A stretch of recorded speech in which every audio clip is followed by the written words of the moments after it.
नमस्कार, मैं अभिनंदन। ये सत्य है कि व्यक्तिगत संबंध सार्वजनिक नहीं होने चाहिए। ये बात अपने आप में सही भी है कि किसी के व्यक्तिगत संबंधों की बात नहीं होनी चाहिए। लेकिन जरा सोचिए, किसी व्यक्तिगत संबंध की वजह से किसी का परिवार बर्बाद होता हो तो क्या उन संबंधों पर बात नहीं होनी चाहिए? किसी व्यक्तिगत संबंध की वजह से कोई पति दर दर भटकता हो तो क्या उन संबंधों पर बात नहीं होनी चाहिए? किसी व्यक्तिगत संबंध की वजह से किसी बाप के आंसू नहीं रुकते हैं तो क्या उन संबंधों पर बात नहीं होनी चाहिए? किसी व्यक्तिगत संबंध की वजह से एक बाप अपने बच्चे से ना मिल पाए तो क्या उन संबंधों पर बात नहीं होनी चाहिए? जी हाँ, ये व्यक्तिगत संबंधों की बात जो है वो मनीष दुबे करते हुए नजर आ रहे हैं। आपने सही पहचाना, इन तस्वीरों को देखिए। ये मनीष दुबे हैं, पीसीएस अधिकारी ज्योति मौर्य का जिनसे अफेयर चल रहा है, होमगार्ड कमांडेंट मनीष दुबे। मनीष दुबे कैमरे पे कैद हो चुके हैं और द प्रिंट लाइंस और भारत एक्सप्रेस के स्क्रीन पर आपको ये स्पष्ट रूप से नजर आ रहे हैं। ये वही मनीष दुबे हैं जो गाजियाबाद में होमगार्ड कमांडेंट के पद पर तैनात थे और इनका अफेयर पीसीएस अधिकारी ज्योति मौर्य से चल रहा है, जिनकी वजह से ज्योति मौर्य और आलोक मौर्य केस में इतना बवाल हुआ है, जिसकी चर्चा इस समय सोशल मीडिया और मीडिया पर तेजी से हो रही है। मनीष दुबे का ट्रांसफर अब गाजियाबाद से महोबा जनपद के लिए हो चुका है। मनीष दुबे होमगार्ड कमांडेंट के पद पर अब महोबा में तैनात हैं। ज्योति मौर्य मामले में मनीष दुबे का नाम आने के बाद शासन ने उन्हें महोबा जनपद में होमगार्ड विभाग में जिला कमांडेंट बनाकर भेजा है। बातचीत में ज्योति मौर्य के मामले में मनीष दुबे ने कुछ भी बोलने से मना कर दिया। जी हाँ, तस्वीरों में आप देख सकते हैं, ये मनीष दुबे हैं, वही मनीष दुबे जो अब तक कैमरे पर नजर नहीं आ रहे थे, लेकिन अब वो कैमरे पर नजर आ चुके हैं। मनीष दुबे ने मीडिया से बातचीत करने के दौरान बताया कि आलोक कह रहा है कि उसने ज्योति को पढ़ाया है।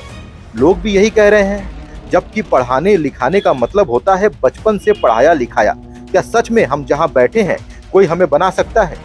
जो दावा कर रहा है पढ़ाने लिखाने का, वो ये नहीं बता सकता कि कितने पेपर होते हैं, कितने पेपर, कितने ऑप्शंस होते हैं, वो ये नहीं बता पाएगा। क्यों इस चीज को इतना बढ़ाया जा रहा है? मैं भी हैरत में हूँ। पर्सनल मामला था, इस चीज को वहीं का वहीं खत्म होना चाहिए था। जब उनसे पूछा गया कि ज्योति मौर्य से कहाँ मुलाकात हुई और बातचीत कैसे बढ़ी, तो उन्होंने पर्सनल सवाल कहकर बात को टाल दिया। कि आप अपना पक्ष हम कम से कम बताएं क्या मसला क्या है। जी बात है। आप मुझे एक बात बताओ यार, आप कि आपका कोई पर्सनल मैटर घर का है, उसको हम क्या? अरे सब दरवाजे के अंदर थोड़ी ना बाहर उठे हैं, दरवाजे के बाहर की बात है, चर्चाएं हो रही लाइव ये चीज़ें है ना मैं लेकर आया हूँ ना वो लड़की लेकर आई है, कोई तीसरा आदमी लेकर आया है तो उसके लिए हम कोऑपरेट नहीं करेंगे कैसे काम चलेगा? आप कोऑपरेट नहीं करेंगे कैसे काम? कोऑपरेट नहीं कर रहे हैं आप। भाई हम लोग जैसे मांगा जा रहा बाइक, तो आप जो कहना चाहें वो कह दीजिए। बाइक ऊपर से मांगा जा रहा, हम लोग थोड़ी चाहिए। परेशान होता है और इस परेशानी में हम अपना प्रोफेशनल काम ठीक से कर लें। हमें सरकार जो पैसा देती है, हमें अपना काम करने का देती है। व्यक्तिगत चीज़ को पब्लिक बना दिया गया, अब उस पर हम चल के अपनी बाइट, तो इससे हमारी समस्याएं सुलझेंगे नहीं, बहुत गुजर जाएंगी। उल्टा हम लोग कंडक्ट से बंधे होते हैं। यही अगर ज्योति मौर्य या मैं एक नॉर्मल प्राइमरी टीचर होते या कोई क्लरिकल स्टाफ में होते, ये कोई खबर नहीं होती। ये हमारा यहाँ बैठना जो है, अब हमें लग रहा है गुनाह हो गया है। हम लोगों ने जो यूपीएससी और इन सब की तैयारी की, बड़ा गुनाह काम किया। मैं एक सॉफ्टवेयर इंजीनियर था प्राइवेट सेक्टर में, बता दूँ मैं कर दिया, ठीक है। मैं प्राइवेट सेक्टर में जो है चाय पिलवा दीजिएगा, ठीक है, पानी पिलवा दीजिए, पानी तो पीजिए। कहाँ पे था मैं? सॉरी, हाँ। अगर अब हमें यही लग रहा है कि मैं सॉफ्टवेयर इंजीनियर था, अब तो वहाँ छोड़ के आया, अच्छी खासी में जॉब करता था। ये मैं आपको रिकॉर्ड बता रहा हूँ, ये मेरा पिछला है। मैं अच्छा खासा, उसके बाद मैं JRF हुआ 2016 में। PhD के लिए अभी भी प्रोफेसर्स बुलाते हैं मुझे, मेरा मन भी है PhD करने का, मैं अप्लाई करने भी जा रहा हूँ। तो मुझे लगता है कहाँ मैं इन सब चीज़ों में आके फंस गया। इससे अच्छा तो मैं जो है दूर रहता। सीधी साधी मेडियोकर फैमिली से बिलोंग करता हूँ, ठीक है। पिताजी मेरे इन सब चीज़ों में कभी हमारे घर में मुझे जो चीज़ लगी कि जब ये स्टार्टिंग में पहली बार आया था, उस टाइम अगर ज्योति से पूछ लिया जाता या मुझसे पूछ लिया जाता, मैं आपकी बात नहीं कर रहा हूँ, जो भी था मैं तो बता रहा था। और ऐसा नहीं मैंने बात नहीं की, तो हम ऑन कैमरा ये सब नहीं बोल सकते, ये हमारी मजबूरी है। क्योंकि ये हमारे कंडक्ट रूल में आता है। एक गैजेटेड अफसर इस तरीके से नहीं बोलता क्योंकि मैं जिम्मेदार पद पर हूँ। नॉन गैजेटेड कर्मचारी बोल लेगा उसको कुछ नहीं होगा, क्योंकि उसकी स्टेटमेंट की उस जिम्मेदारी सरकार। No comment. आपने कहा प्रोफेशनल चीज़ें पूछेंगे, हम बता देंगे उस बारे में। मेरा आपसे हाथ जोड़ के अनुरोध है इस मामले में, मैं हाथ जोड़ सकता हूँ, कहिए तो पैर पड़ सकता है, भैया लेकिन इस बारे में प्लीज, क्योंकि उसकी सुन लीजिए ना, आज हर आदमी, मैं तमाम वीडियो देखता रहता हूँ यूट्यूब पे, हर आदमी सिर्फ ये कि आलोक ने पढ़ाया लिखाया का मतलब हम सभी जानते हैं। पढ़ाया लिखाया का मतलब हम क्या लेते हैं, बचपन से पढ़ाया लिखाया। सही बात। और मुझे एक सवाल का जवाब आप सब दिल से बता दीजिए, क्या सच में हम जहाँ बैठे हैं कोई बना सकता है हमें? नहीं, सर से बनना। 3 स्टेप होते हैं, प्रीलिम्स, मेंस और इंटरव्यू। मेंस का पेपर जिसने पढ़ा लिखा के बनाया, हम मान लेते हैं, उससे ये पूछ लीजिए कितने पेपर होते हैं, शायद वो बता नहीं पाएगा। तो कहता फिर रहा है बहुत अजीब गरीब पेपर आते हैं। हमने बता दिया कितने पेपर होते हैं, कितने ऑप्शनल होते थे उस समय, क्या क्या पेपर, वो नहीं बता पाएगा वो इंसान। बस क्यों इस चीज़ को इतना बड़ा चला दिया? मैं भी हतप्रभ हूँ, वो भी हतप्रभ है। पर्सनल मामला था, इस चीज़ को वहीं पे वहीं ख़त्म होना चाहिए था। आप लोग वहाँ गाड़ियों वाले बोलू देंगे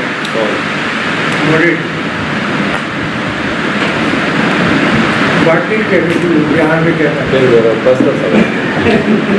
पर्सनल सवाल नहीं, चलो हटाओ रहे पर्सनल सवाल नहीं। चलो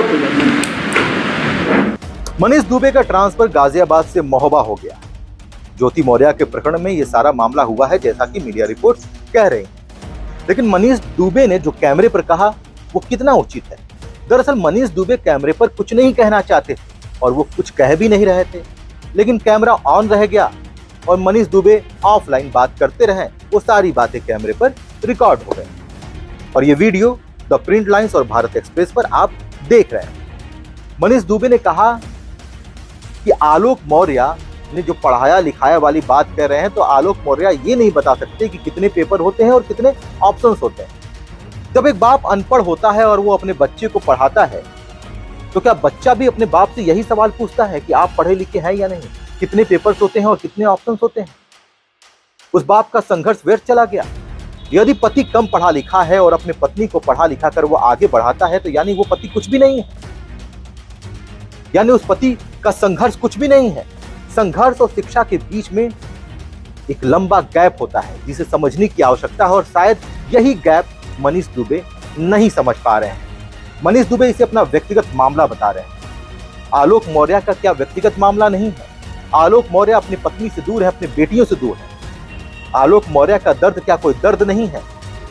यह मामला सार्वजनिक आलोक मौर्य की वजह से हुआ, क्योंकि आलोक मौर्य का दर्द सड़क पर छलक उठा और मीडिया के कैमरे में कैद हो गया। मनीष दुबे कहते हैं कि मैं सॉफ्टवेयर इंजीनियर था, मैं वहीं ठीक था, वही नौकरी ठीक थी, मैं यहाँ आकर फंस गया।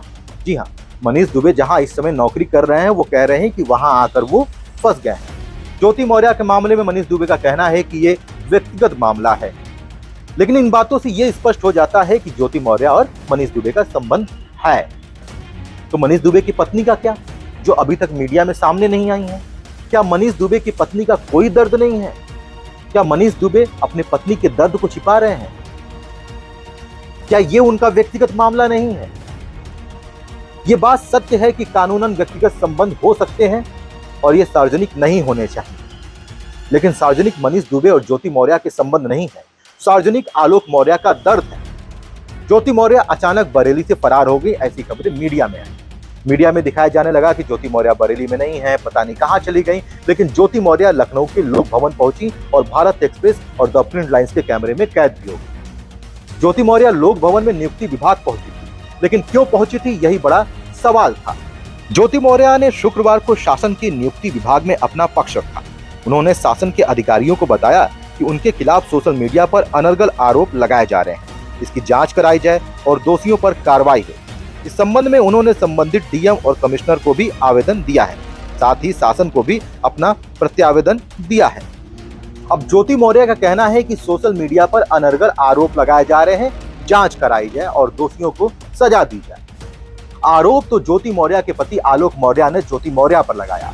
कि उनका संबंध मनीष दुबे से है और उन्होंने अपने परिवार को छोड़ दिया। आरोप तो ज्योति मौर्य पर इसलिए लगा क्योंकि संबंध उनका अवैध था और अवैध संबंधों को देखते हुए उन्होंने अपने पति के खिलाफ मुकदमा दर्ज कराया। आरोप तो ज्योति मौर्य पर यह लगा कि उन्होंने अपने पावर का गलत इस्तेमाल किया। आरोप तो ज्योति मौर्य पर यह लगा कि वो हर महीने 6 लाख रुपए का अवैध कमाई करती है। क्या इन आरोपों का जवाब ज्योति मौर्य के पास है? अगर समाज में ज्योति मौर्य के बारे में बात हो रही है तो ज्योति मौर्य कैमरे के सामने आकर अपनी सफाई क्यों नहीं देती? वो क्यों नहीं बताती कि 6 लाख रुपए का आरोप जो लगा है वो कैसा आरोप है? जो डायरी सार्वजनिक की जा रही है वो कैसी डायरी है? जो लेन देन बताया जा रहा है वो लेन देन कैसा है? यदि ज्योति मौर्य का दामन पाक साफ है तो उन्हें कैमरे के सामने आना चाहिए, अपनी बात रखनी चाहिए। ये सभी आरोप है ना, दोष सिद्ध हुआ नहीं है। ज्योति मौर्य के पति आलोक मौर्य का दर्द सार्वजनिक हो चुका है और इसी दर्द को समाज ने देखा है, सोशल मीडिया ने देखा है और मीडिया ने देखा है और इसके बारे में बात करना शुरू कर दिया है।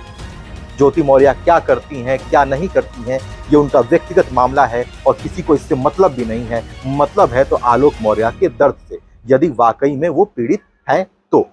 अब ज्योति मौर्य के बारे में आगे जो भी अपडेट आएगी वो आप द प्रिंट लाइन्स पर जरूर देखें। तब तक के लिए धन्यवाद।